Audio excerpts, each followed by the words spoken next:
Et on va parler tout de suite du CAC futur, de la tendance sur le marché parisien avec Benoît Rousseau, trader et fondateur du blog en ligne. Bonjour Benoît. Bonjour Lucie. Quelle est la tendance ce matin alors sur le marché parisien? Alors sur le marché parisien, ce matin, on a une tendance pour l'instant baissière. On est aux alentours des 4887 points. On avait clôturé hier à 4905, donc on perd actuellement à peu près 17 points.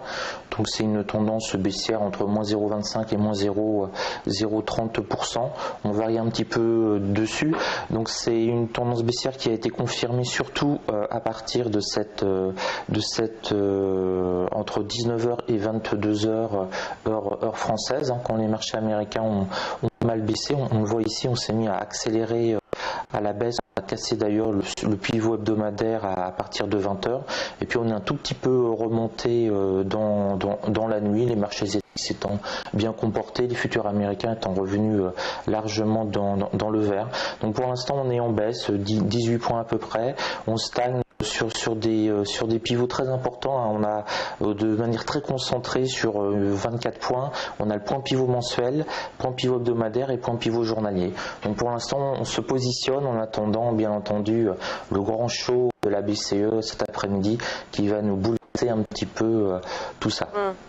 Donc plutôt de la prudence ce matin sur les marchés en attendant l'intervention de Mario Draghi.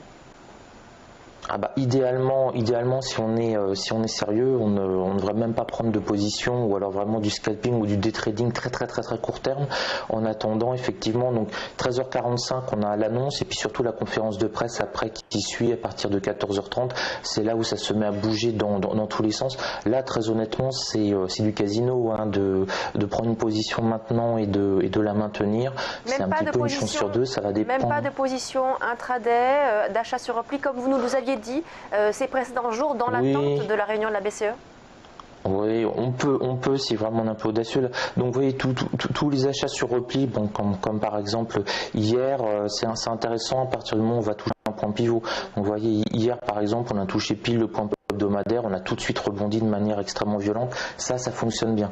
Donc on risque d'avoir ce matin, on peut trader un peu, on va dire, sans trop de risques jusqu'à midi, mais après entre midi et 13h45, on va avoir ce qu'on appelle des balayages et les carnets d'ordre sont de plus en plus vides. On va avoir des balayages de stop, donc on va avoir des bougies un petit peu violentes. Ça arrive généralement systématiquement avant une grosse annonce de la BCE, donc ça devient quand même beaucoup plus difficile.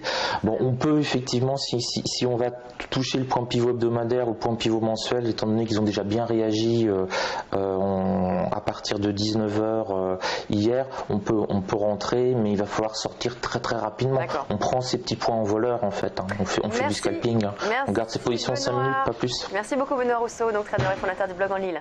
On passe à la suite de Direct Marché.